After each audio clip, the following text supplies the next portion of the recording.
Okay, so let's unpack this. Ever, try to figure out when two trains heading towards each other might actually meet? Or yeah, just calculate it if you can really make that meeting across town in peak traffic. Exactly.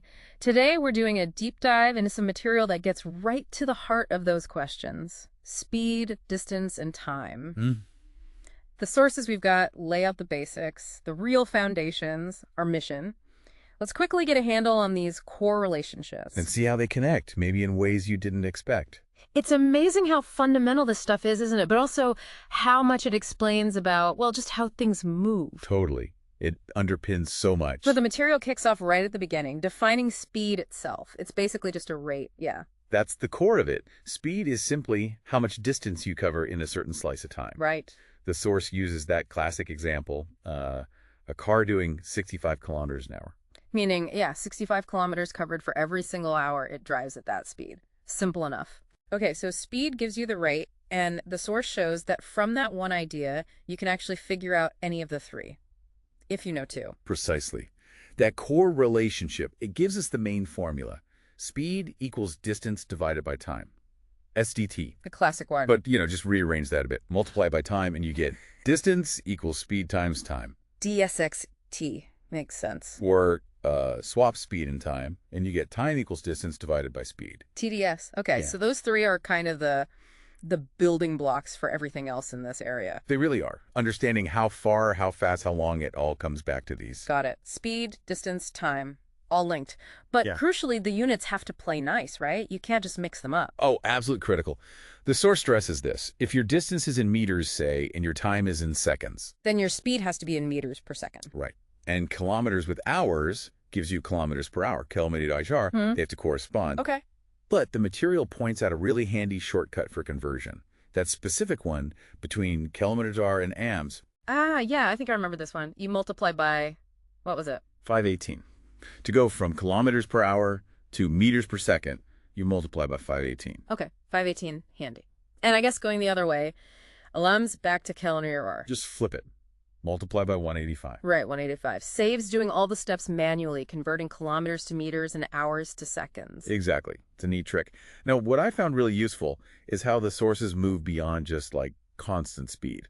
Which is good, because let's be honest, things rarely move at exactly the same speed for long in the real world. Pretty much never. So while uniform speed is good for the basics, reality is variable. And that's where average speed comes in handy. Okay, average speed, how's that defined? It's actually really simple. Just the total distance you traveled divided by the total time the whole trip took, start to finish. Ah, so it smooths out all the speeding up, slowing down, stopping at lights, everything. Exactly. Like your average speed on a long road trip, including the traffic jams and the fast stretches, gives you the overall picture. Makes sense. Okay, and then the material dives into relative speed. That sounds interesting. Oh, this is where it gets quite fascinating, especially for scenarios with more than one moving object. Like two cars on the highway. Perfect example. Yeah.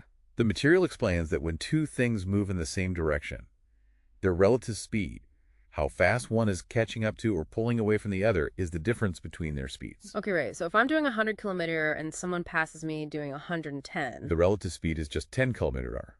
That's the speed at which they're gaining on you or you're seeing them pull away. Yeah. Just the difference. Got it. Simple subtraction. But, and this is a key point from the sources, if those two objects are moving towards each other, opposite directions, their relative speed, the speed at which the distance between them closes, is the sum of their speeds. Whoa, hang on. The sum. So much faster. Much faster. If one train is doing 100 kilometer/hour and another is coming towards it on a parallel track at 80 kilometer/hour. Their relative speed is 180 kilometer/hour. Why? Exactly. That's the rate they're closing the gap.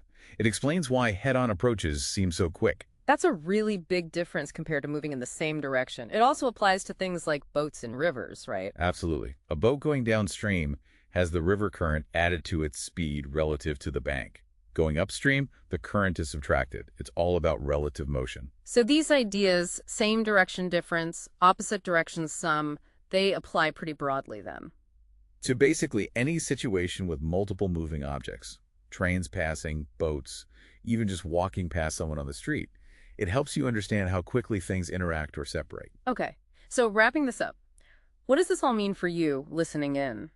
Well, understanding these core relationships, speed, distance, time, And this idea of relative speed. It gives you the tools to actually calculate things, travel times, how far you've gone, when things might meet. Right. This deep dive really shows how interconnected these simple-sounding concepts are and how they form the basis for predicting movement. They're the foundation.